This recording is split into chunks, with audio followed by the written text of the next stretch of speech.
welcome to the first of our April 2021 walking tours in historic Decatur, Alabama.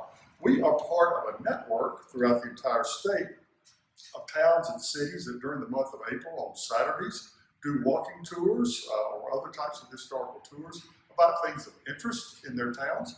Most years we'll have between 35 and 40 towns and cities that participate in this, and this year we're doing it virtually, just to be on the safe side one last time to make sure that all of our people are safe and secure once we get finished. My name is David Breland. I'm the director of the Old State Bank here in Decatur, director of the Depot Museum as well, and director of historic resources for the city of Decatur. I am with folks from Morgan County, Decatur Morgan County Tourism. They're great partners of ours.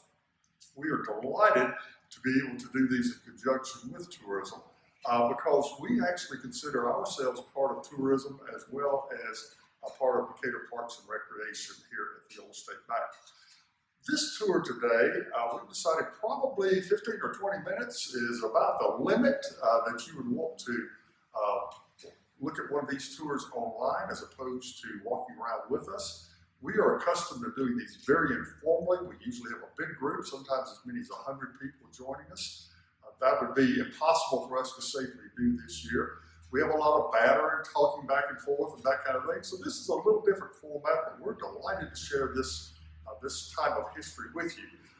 We also are going to be joined by Mr. Washington Keyes, who was the bank's first manager, and as I so lovingly say, he's the other dummy who works here in the Old State Bank besides me. So Mr. Keyes will keep a watch fly over us. He's designed to provide a little humor to the tours, as well as, I'm sure, scaring young children on some occasions. This is Alabama's oldest bank building. That is the claim to fame for this. It was built in 1833. Decatur had about 180 white and African-American settlers at that time, if that. So Decatur was tiny at that point in time, and to get a branch of the State of Alabama Bank was a huge thing that led to the city's immediate growth, and we have been a major town ever since that time. So the Old State Bank is really what got us our start. This has been a city-owned museum since the early 1980s after a complete restoration of the building. And it is part of Decatur Parks and Recreation. So we're very excited to have you with us here today. Let's talk a few minutes about the significance of this building. Number one, it is the symbol of the city of Decatur. If you think of Decatur, Alabama, and you know anything about this place, immediately the image of the Old State Bank comes to mind. And that is very appropriate because this bank is one of the three oldest buildings. In fact, it is the second oldest building in Decatur. The only building that is a little bit older is the Dancy Polk House, which is directly behind us. And then the Burleson Hines McIntyre House, about a block from us, is slightly younger than this building. President Andrew Jackson, the seventh president of the United States, is the reason that we have the Old State Bank here. Jackson hated the Bank of the United States. When we have more time on tours, we go into a little bit of that history. It's a fascinating history about why Jackson so hated the Bank of the United States, which was the national bank. He forced Congress to get rid of it. And Jackson, being a states' rights advocate, went to each state and basically had the states to set up their own banking systems that ran the finances for the country. So instead of having a national banking system during at least part of the presidency of Andrew Jackson, we had each individual state that set up banks. In Alabama, the capital of Alabama in the early 1830s was Tuscaloosa. And so the main branch of the Bank of Alabama was in Tuscaloosa. There were branches also established in Mobile for the southern part of the state, Montgomery for the central part of the state, and then after great controversy, there were a lot of towns in North Alabama that were attempting to get this bank, and Decatur won out in that regard over much larger Huntsville.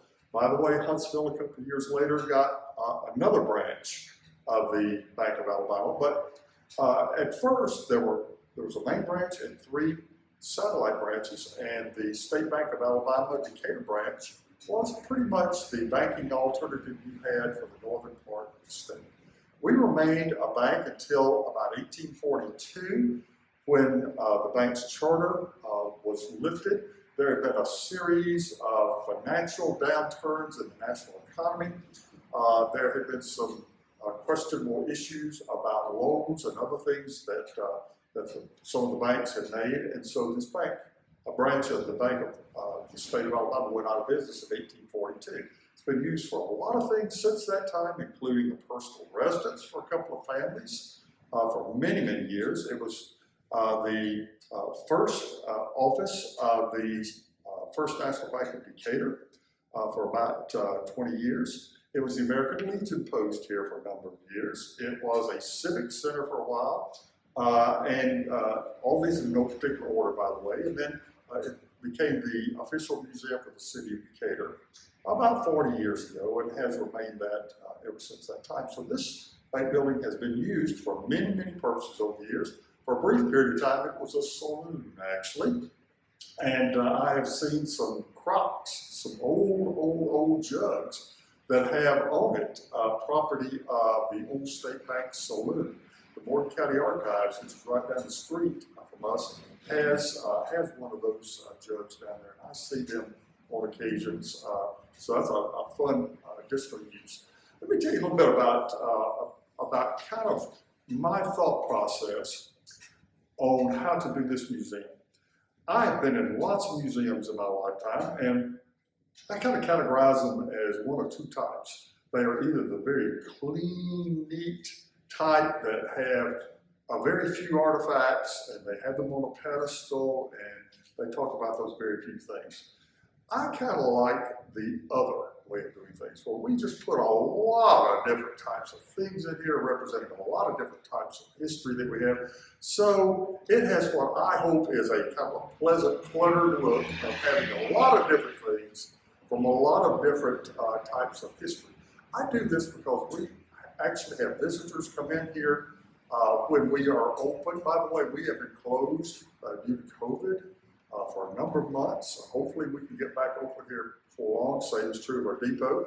But when we are in normal operation, we will have people from all 50 states come in here. That's why tourism loves us. We bring in tourists from all over the place.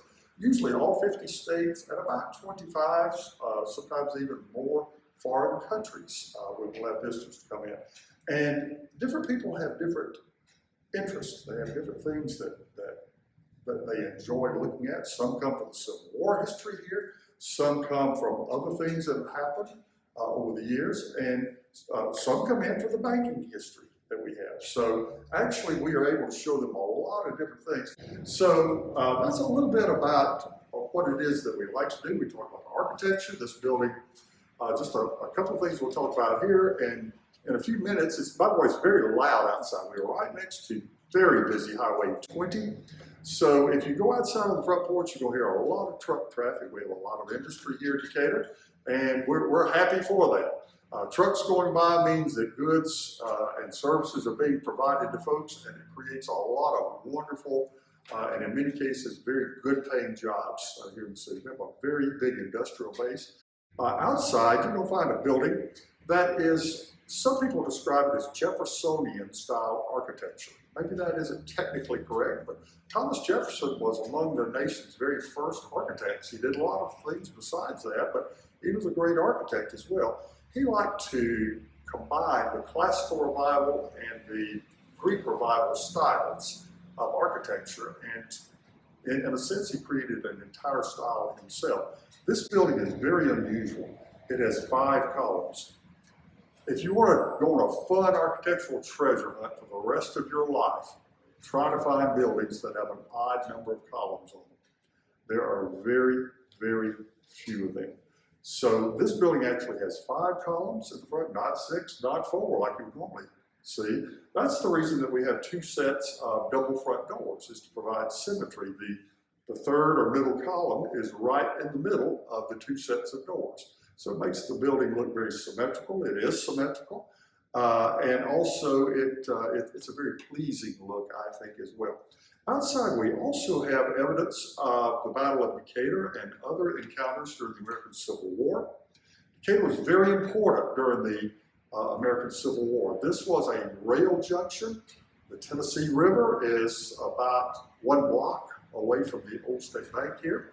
And we had a lot of roads that came into town at that point in time. So there was a good bit of skirmishing in this area, including the Battle of Decatur that took place in October of 1864.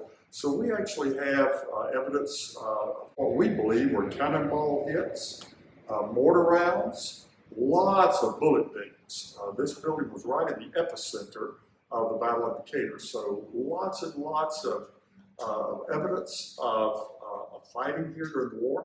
Behind us, we see a picture of Commodore Stephen Decatur, for whom the town was named. Decatur was originally named Rhodes Ferry for Dr. Henry Rhodes, who had a ferry that operated on the river here, as well as having other business enterprises. But in 1820, the nation's foremost military hero at that point in time, Stephen Decatur, was killed in a duel. In that duel, Commodore Stephen Decatur was killed by another Commodore named James Barron. Decatur, being the nation's foremost military hero, also became perhaps the best friend of President James Monroe, and he was Monroe's, in essence, his next door neighbor. The Decatur house still remains roughly next to the White House in Washington. So when Monroe learned that his hero, his close friend, and his neighbor had been killed, he entered what we would call today an executive order. They called it a presidential proclamation back then, but an executive order that all states should have a town named for Stephen Decatur. So immediately, almost overnight, states throughout the nation changed the name of a town from something else to Decatur. So Rhodes Ferry became Decatur in 1820, and we have remained Decatur ever since. By the way, last year was our 200th anniversary as having the name of Decatur. So we consider that the first of the 3 bicentennials that we are able to celebrate as a city. So this is one of many cases that we have that contain Civil War artifacts and other items of interest. Just a few things, I'll point these out. There's some mini balls in there. There's some Confederate money. We actually have a small sword that was used in the Civil War by Morgan County, which is our home county here.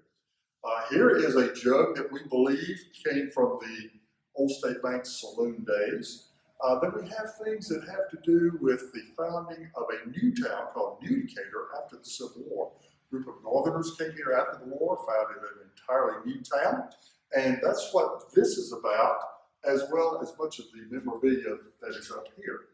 One thing I'm going to point out, there was a very interesting judge here. My background was as a district court judge for about 25 years, trial judge, and then I worked directly for the state Supreme Court for several years after that.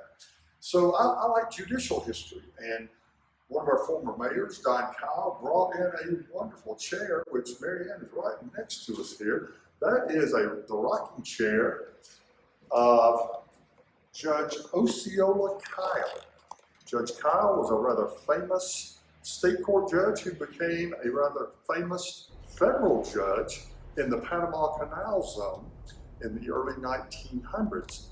The way that Judge Kyle was appointed to that position was because he was so fair to people of all races and creeds that he was able to get recommendations for this judgeship to President Theodore Roosevelt. Roosevelt appointed him to the federal bench, partly, in fact, in a big part, on the recommendation of 2 people, General Joe Wheeler, who was a Confederate general during the Civil War and later rejoined the United States Army and was Roosevelt's immediate commanding officer in the charge up San Juan Hill. President Roosevelt at that time was a colonel. General Wheeler, of course, a general at that time. So he got that recommendation as well as the recommendation from the great black orator and educator Booker T. Washington. Those were 2 pretty high sets of recommendations. And so Judge Kyle actually got that. We actually have the letters that were sent on his behalf to President Roosevelt, and also what is called his Judge's Docket Book, which was the book where they kept all of his decisions, all the cases he used to make those decisions, and also the findings of fact that he would have. So we have a lot of interesting things like that here in the Old State Bank. I'll show you just a couple of other things, and then we'll end this one. Have lots of pictures and other things that have to do, and usually people will come in here and just say, oh, what is this? And it gives us a chance to talk about, in fact, usually the first thing I ask people after I find out their names and where they're from is, what are you interested in? What do you like the best? And we gear our tours here, we custom do every one of them. We gear it to whatever people like, and we just skim over the rest of it. I would like to show y'all the vault of the bank. It's really interesting. A vault, in its simplest terms, is a walk-in safe. So the vault here, if you'll notice this, the first thing you will see is that I have to duck my head to get in here. I'm 6 feet tall. The average man at the time this bank was built was about 5 feet 4 inches tall. The average woman was about 4'11" or 5 feet. So people were much, much smaller back then. This door, which was plenty big enough to get the average size person in here in 1833, is pretty short right now. So I'm going to walk in. I had double doors for security. This room is 6 feet wide. I'm going to stretch as far as I can, and I have a pretty long wingspan. I have 36-inch arms. So there you go. Can't quite touch either side. And it's 15 feet deep. But at different times, this room would have had gold, silver, stock certificates, money, other important things. This was a great place for safekeeping. By the way, this vault was well built. It has a layer of limestone, a layer of brick to provide some absorbency, and then another layer of limestone, and it's plastered over. I laughingly say, if we ever have a tornado in this area, this is where I'm coming. This is a great tornado shelter right here, because it is built solid as literally as a rock. Now this room is the entranceway to the upstairs of the Old State Bank. The upstairs is an apartment where the bank's manager and his family lived while they were serving the bank. So you would actually come through the back door on the first floor of the bank to get into the apartment. This room now, we use it as an introduction to the Wheeler National Wildlife Refuge, to the great parks that we have here in Decatur, to the natural history that we have, and also the river. So we talk about all of those things in this area, and a lot of people are very interested in learning, especially more about the parks and the refuge here. So this is a good opportunity to tell them about that. What we're going to see when we go upstairs, Mary Ann, and I know we're just going to take just a very few shots up there, we're going to actually see the apartment. It has an art exhibit in it that unfortunately we cannot open to the public at this point in time, but it's a great exhibit by a local photographer, Carlos Southard, and most of these are either pictures of things in Decatur or people of Decatur. So when we are looking at the various rooms up there, just keep that in mind, that we have that art exhibit going on at the same time. This room was the family bedroom. This is where the Keys family lived, and they would have been on a bed approximately this size and this style. Above it is a picture of the first railroad, the Tuscumbia, Cortland, and Decatur Railroad. And once again, we have a number of pictures in here from Carlos Southard. He has a great collection of Decatur historical photos.